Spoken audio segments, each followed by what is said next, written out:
These are just some of the claims my psycho ex-girlfriend made about me.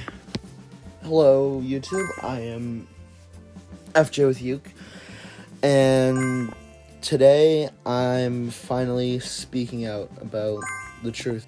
About January of last year, as I'm recording this, 2026, I started dating a close friend, or at least a friend, Ariana. We'd been smoking together, like smoking weed together for a few months, and I'd known her since my grade 2 year in elementary school. I remember everything. I remember how we started dating. I remember how awful it was because no matter what happened, I could never stop whatever she'd do. I remember waking up with bruises, waking up in pain. I remember my mom finally telling me that, yeah, she was abusing me because she made the mistake of hitting me in front of my mom and aunt. I remember telling her, if you don't cut this out, we're done, we're breaking up, it's over. I remember the calm before everything just crumbled. I remember everything. We dated for about 2 to 3 weeks, and in those 2 weeks, she destroyed me. We were intimate together. We were just, I don't know. It all sucked because at the end of the day, there's nothing I could do to stop her from ruining everything. When I get high, a lot of the times what happens to me is I start laughing and I'll fall over and I won't be able to get up for a while because, it relaxes me. And one time that happened out back with my mom, and I just remember Ariana came out, or at least from what I was told, Ariana came out back and started hitting me. I remember my mom telling me this. I remember my mom describing how she kicked me as hard as she could. I remember my mom describing how she got on her knees and started punching me in the ribs, punching me in the back. I remember my mom describing how she had to grab her to stop her. And I remember waking up the next day bruised and just in pain, sore. I remember everything. I remember how if I got excited when I'd see a plane or something else, that she would yank on my hood, and because I was wearing pullover hoodies, it would just start choking me out. I remember how she would punch me if I started looking at a car that I liked, or if I would point out something that I liked to her. I remember how she took my airsoft gun from my room one day and threatened to shoot me in the eye because I had started pointing at a plane and it interrupted her music because she was paying attention to what I was saying more than the music, and it pissed her off. I remember that I had to hide all of my interests, and I had to look like I couldn't say anything I actually wanted to say without her yelling at me, without her hitting me, without her doing something to me. I remember how she would break me down and then be intimate. I remember how I would say, no, I don't want to, no. And then she would essentially tell me too bad, or she would get me high, and I wouldn't be able to say no anymore because I was, 1, high, and 2, just mentally drained from it. I remember one time she asked me, hey, can I come over at 2 in the morning? And I said, no, you can't. My mom said no. And my mom didn't say no. I just didn't want her to come over. And I remember her saying, please. And I kept just saying, no. Stop asking. And I remember her just saying, I just want to fuck and then I'll leave. And I couldn't do it. I just said no. And then left and that. I just went back to watching what I was watching on my TV. And I just remember, like 20 minutes later, there was a knock at my door. And at that point, my mom just said, fuck it. If she's here, then just let her stay. And I guess that's because she was too tired to argue, and I just said, fine. And I remember just not being happy because I just wanted some time alone. I wanted just to relax, and I just remember that I couldn't say no to her coming over half the time because I was forced into her staying at my house. I remember she would sneak out just to come see me, even if I had said no. I remember not being able to say no to seeing her just because of just her lack of respect. I remember just everything. So eventually we broke up, and it became from an argument because after enough of her hitting me, I said, hey, if you hit me again, we're done. And she said, fine. And she stayed that way for a week. And then we got in an argument because she was trying to cut up my mom's clothes and my clothes while my mom wasn't home. And I just said, no, we're fucking done. Get out. Because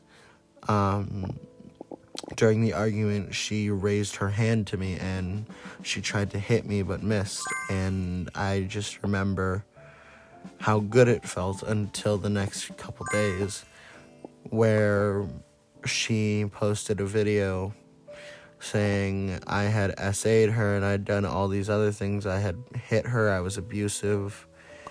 And I remember getting a call from two of her friends in a group saying, you did this, what the fuck is wrong with you, blah, blah, blah, blah, blah.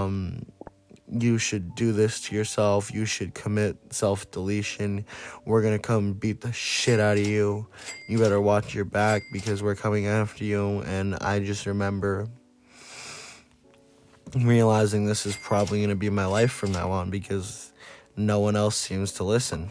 And I just remember over the next few days how bad I felt because no one was listening, no one believed me, no one wanted to believe me. I remember just everything from just that day on. I remember being told that, hey, this is gonna happen to you, I'm gonna do this to you, I'm gonna do that to you, and not being able to do anything because no one would listen. No one took time out of their day to listen to me. No one would believe me. No one, no matter how hard I would argue with them over it, would take a second and realize, hey, this isn't true. This didn't happen. No one would take the 5 minutes out of their day to listen to me talk. No one would take any time out of their day to listen to me talk. No one wanted to listen to me talk. Everyone just wanted me gone. Everyone treated me like I was a cancer that had to be killed off. Everyone just treated me with just no respect, no remorse, no nothing. I was treated like a monster by everyone. I remember just the feeling of realizing that this is probably going to be my life from now on. Just no one listening. I lost so many friends because of her. I lost just people because of her. I remember only having about 10 friends that actually believed that I didn't do it. And other than that, I was alone, other than like people at my taekwondo, my mom, my dad. I remember just not being able to feel anything. I remember being able to just sit there and think and realize that I'm just a horrible person because obviously everyone thinks I am. And just nobody wants to believe anything else. No one wants to believe that, hey, you know, I've known this guy for a few years now, or like I've known this guy, I've talked to him, and just no one wanted to think for even just a second that, hey, maybe he didn't do this. Maybe it's just a lie. Maybe, she's a fucking psychopath. Maybe she just wants to hurt him because he broke up with her. Because from what I could tell, she was used to breaking up with other people, not the other way around. So, and it hurts because no matter how many people say, oh, we believe you, or oh, we're your friend, we know you, the second someone says something about you, they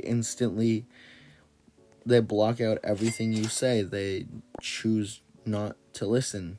They say, hey, fuck you, I don't believe you, I will never believe you.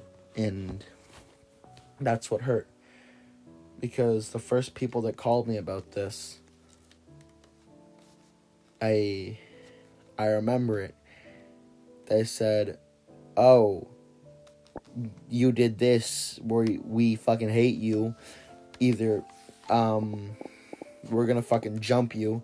We're gonna get a bunch of people to jump you. You should, commit self-deletion. And I remember saying, no, I didn't do this.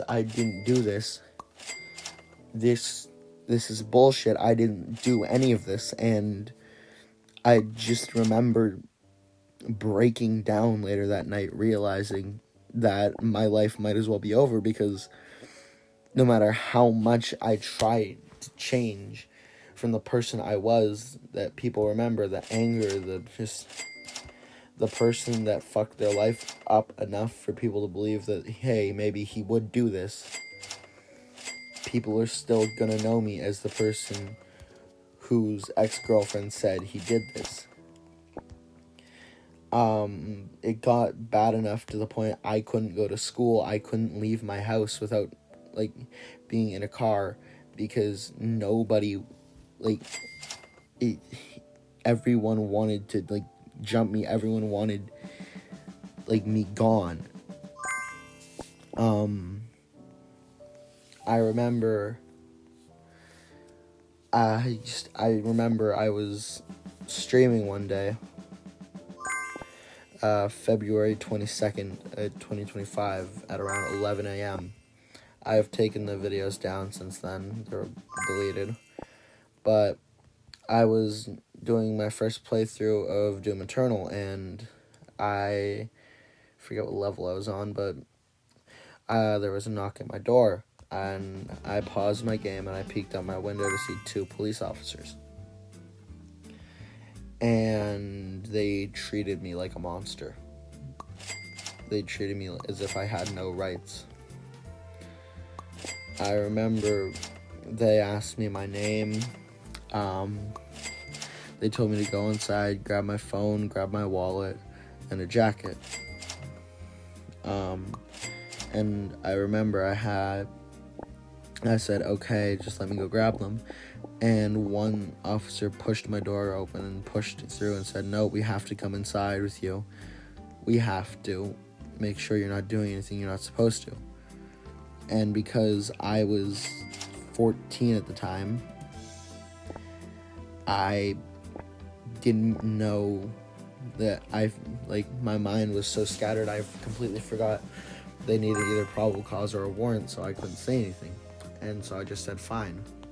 I remember I had one of them following me all throughout my house, and another one stood by my front door. And because I was just in the middle of cleaning my room the past few days and decided to take a break to do the stream, my house, or my room at least, was a complete mess. And my airsoft gun was on the floor. And it doesn't look real at all. I'll try and find a picture of it. But it's like a clear plastic Colt. And it was obviously clear plastic because my lights were on in my room. So there wasn't any way to say, well, oh, it was dark, he didn't realize it was plastic. But I remember him yelling out to his partner, he has a gun, and then realizing, oh, wait, never mind, it's fake. That was a point that terrified me because I thought, am I going to get shot? Am I like, what's gonna happen to me now, because he thinks this is a real gun. Luckily, nothing happened. I just threw it in a bin. I grabbed my phone, grabbed my wallet, grabbed my jacket, and we were out the door. I remember they took my phone, kept it as evidence. They said I was being charged with assault by choking, production of child pornography, and sexual assault. I remember my mom and dad speeding to the house to get home, and the talk my dad had with me afterwards. I remember him saying, "Did you do this?" and me replying, No, I didn't. You know me." And he said, "Yeah, I do. But if you did this, I will never be able to trust you again. So I need to know the truth. Did you do any of the things they're saying you did?" I said, "No, I didn't." And he said, "Good. And if it ever comes out that you did, I will never be able to trust you again." And I remember that doubt in my father. That hurt because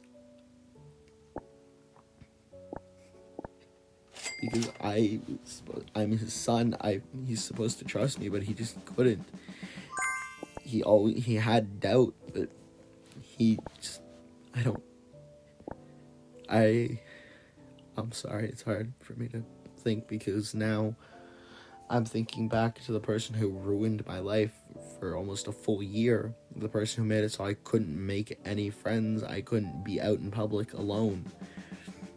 The person who haunts my nightmares, because to this day I have nightmares about just being beaten, about everything she would do to me, and I hate it.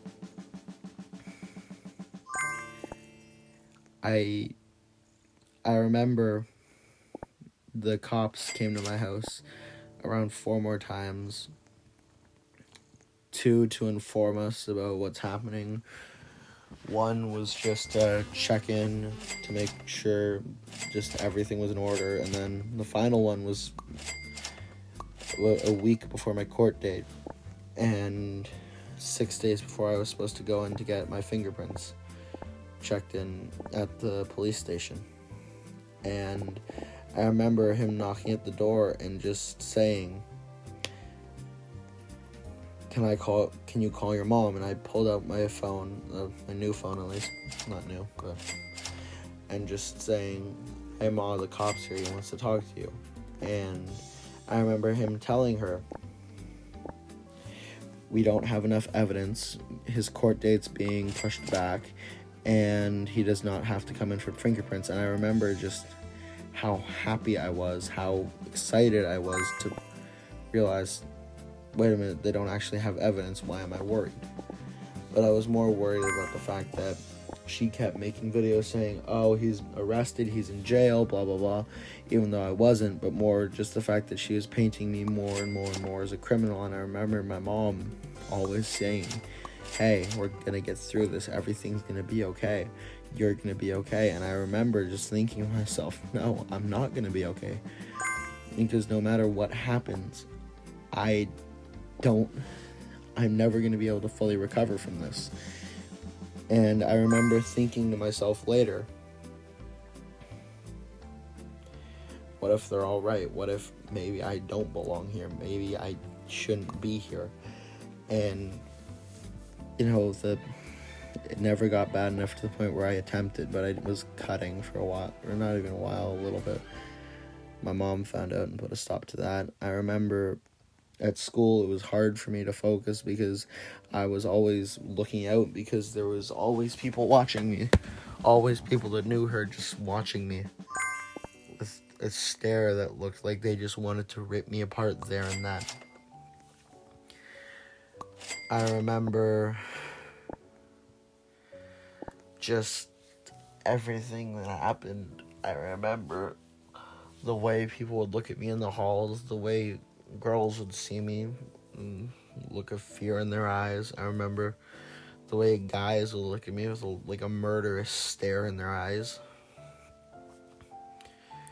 And it didn't scare me, but it made me realize how fast people will take one story and run with it. I remember New Year's Eve. I remember them just jumping in joy as it hit midnight. I remember being out with my girlfriend and a few of our friends, just screaming out to the world, I'm a free man, because the police had notified us that they had until December 31st to press charges, and, well, nothing had been charged, so I was a free man. I remember my birthday was big. I was friends there because for once I had managed to find a group of friends. I remember my friend, who I call my brother because he's the closest thing I have to a brother, being there. And I remember him congratulating me on being free. I remember just celebrating because for the first time in almost a year, I was free. I didn't have to worry about the cops coming to my door anymore. I remember my mom telling me that I'm free, it's just my lawyer has to finish closing up everything. And I remember the fear when I was told that, hey, these people are saying you essayed them, and they were friends of the asshole I know's girlfriend, because we had troubles with them, robbing my girlfriend, breaking into her house, and threatening her. And I remember being told by one of those people who were the first people to call me about my allegations.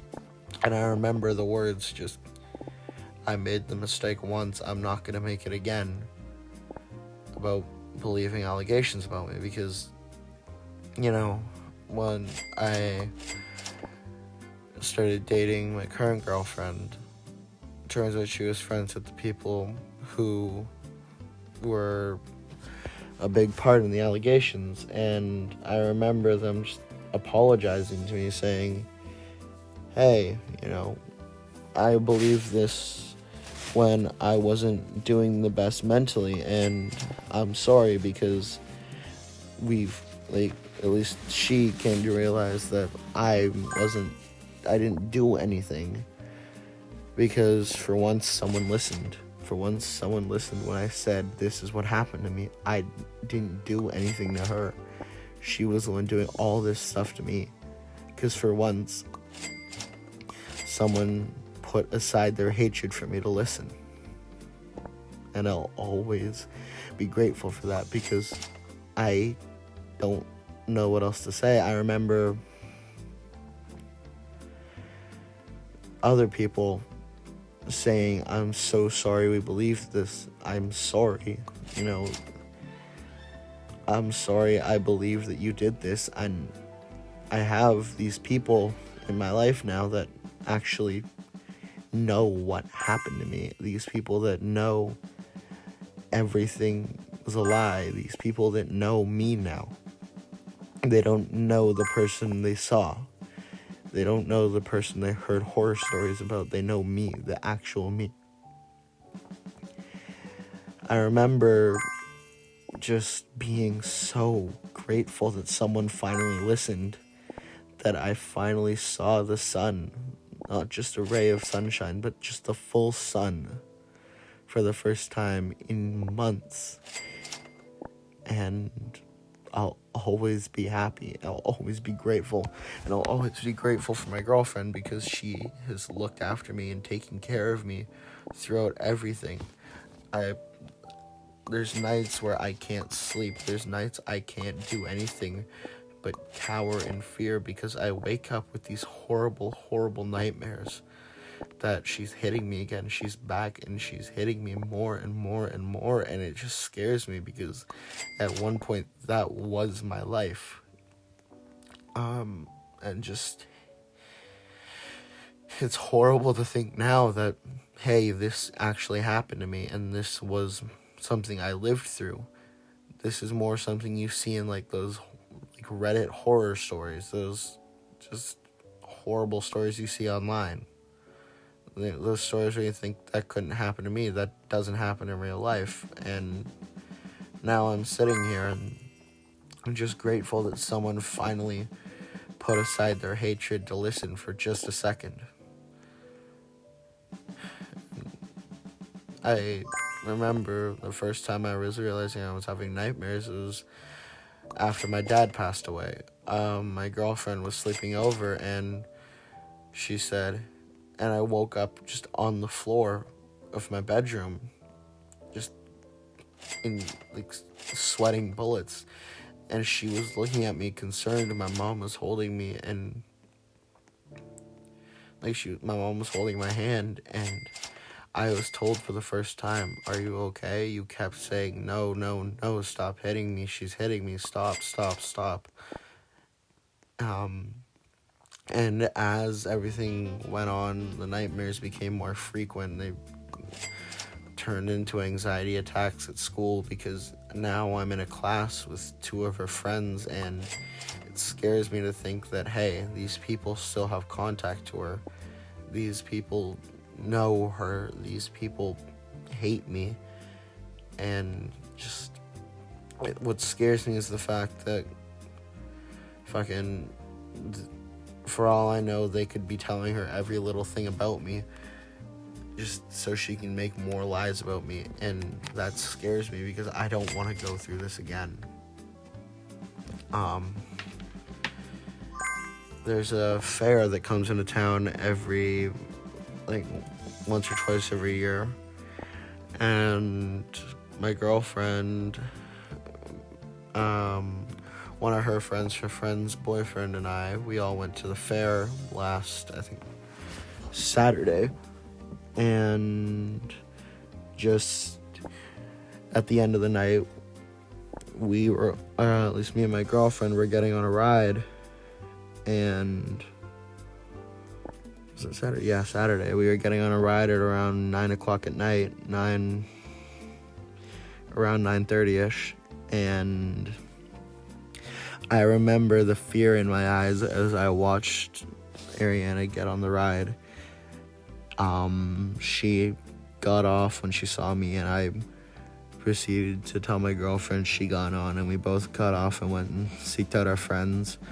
But I remember just the fear as I was walking around the fairgrounds looking for our friends, because I was horrified because I didn't know what my body was going to do. I didn't know if I was going to shut down or what, but I just wanted to leave because I didn't have anything else. I couldn't think about anything else. All I could think of was, no, she's going to hit me again. It's going to happen again, to the point where I did shut down for a few minutes, and I just had to sit there and freeze because I didn't know if anything was going to happen again. But nothing did happen, thankfully. We left in an Uber, and now I'm sitting here talking to you guys. I don't know how to say just how grateful I am that things have finally started to improve. I'm happy that I've had this group of people supporting me, and I want to thank just everyone who has supported me. I remember the people at my taekwondo hearing about it and just being outraged because they knew this is something I would never do. I remember just being told by so many people that they have my back and that I'm not going to be alone through this.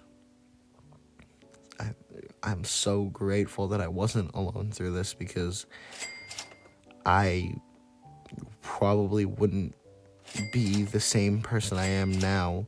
I would probably be worse off if I didn't have those people to support me. So I thank all of you with all of my heart for supporting me through that, because I would be way worse off if I didn't have you all.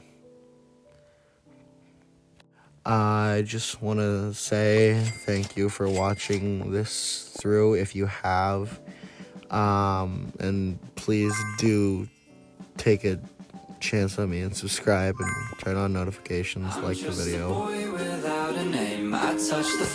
Thank you for watching, just listening to my story. When it rains, so I can show you where it hurts. I'm just a boy with time to waste. I wear my hood to hide my hair. I tell my friends I like the pain. I swear that I'm not scared.